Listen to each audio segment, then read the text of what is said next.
Kā cēluši Piltenes pili. Tas noticis Zviedru laikos, kad cēluši Piltenes pili. Pils bija diža, apkārt 3 zelta jostas un 12 lieli vēlogi, vējrādītāji.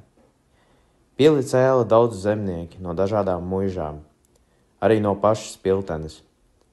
Tad jau nebija kā tagad. Neviens nemācēja nec lasīt, nec rakstīt, kur nu vēl skaitīt. Bet bija jāzina, vai visi ieradušies. Kā to uzzināt? Sadabūjuši lielu mucu. No rīta zemniekiem nākot darbā, katram iedeva 1 pupu. Pupas bija jāmet mucā. Mucu sauc par tīni. Kad tīne bija pilna, tad zināja, ka visi bija ieradušies. Uzraugs tad saucis: Piltīni, un darbs sācies.